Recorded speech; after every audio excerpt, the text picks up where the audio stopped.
Welcome back to another video on Gearsaw Studios, and today we're going to be covering 25w15a, where they have added a new mount, the Happy Ghast. As you can see, it is quite happy, and in response, they've also done a nice little change involving the normal Ghast. So right here, you can see, it has a different texture now in order to be of the same pixel quality of the Happy Ghast. So now, without further ado, let's investigate what this is all about. Right here, you can see I'm very slowly gliding through the air. And you'll probably be thinking, either 1, since when did he have a controller to play Java Edition, or 2, this mount sucks. And while you can see, yeah, it is the Happy Ghast and it is not very quick. However, its purpose isn't necessarily transportation, although it is very useful at that because it can just bypass hazards. Still, it's not meant to travel through your world. That's better suited for something like the horse, or if you're trying to bring 2 passengers, well, the camel. But this one can carry 4, and there's something else about it. Barring phantoms, you are basically immune while riding this. And look, I can get off, and the Ghast is just minding its own business. This is, well, its main purpose. It is a platform. Notice how I can walk on it like a shulker, I can jump, no issues like that. And well, yeah, it's kind of like a window washing device. You bring this up to your tall builds, and then you park it, you do your texturing, you even have the normal mining speed, you aren't considered in the air, and then once you need to get to a new area, you can park your Ghast again, which makes it the ultimate sky base slash texturing tool, because well, now you have a movable platform, window washing. Well, now you can have it. And of course, the Happy Ghast looks very cute. Ultimately, is it the most useful addition for the late game? Because I know that's what most people are going to be talking about. No, they aren't. However, if you're building, yes, they very much are.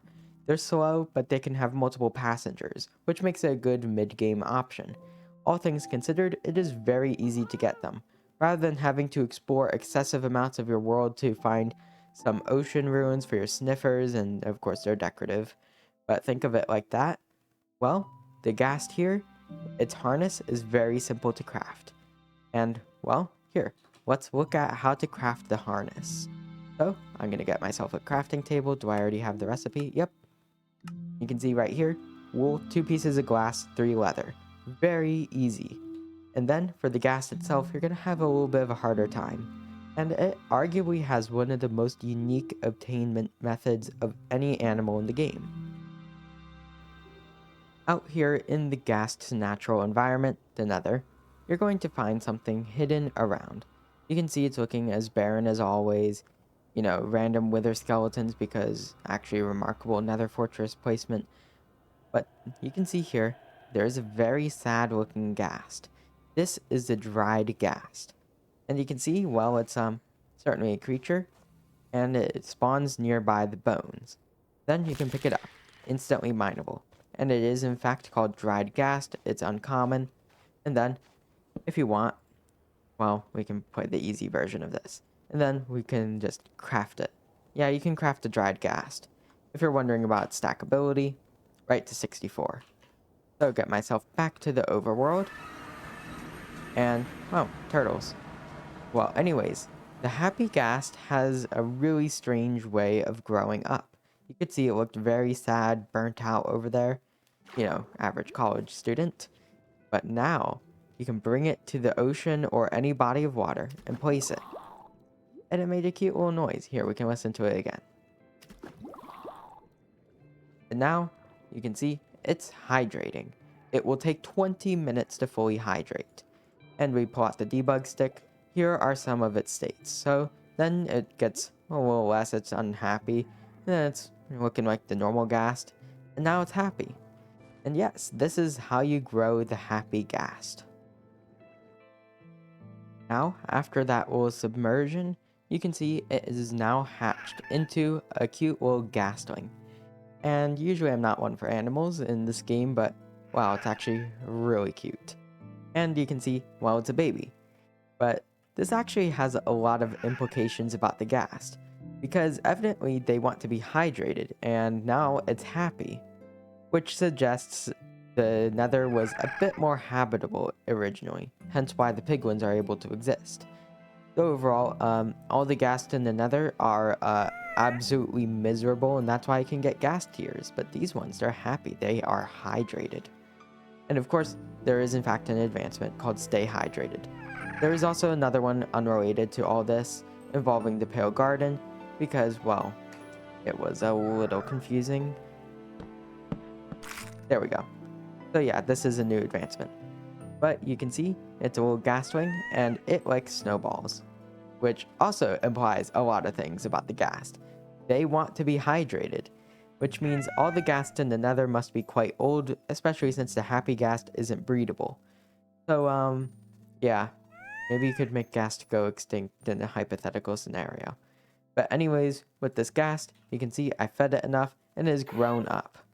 And it is turned into the Happy Ghast. It will follow me because I have snowballs. It will roughly stay in the same area at all times.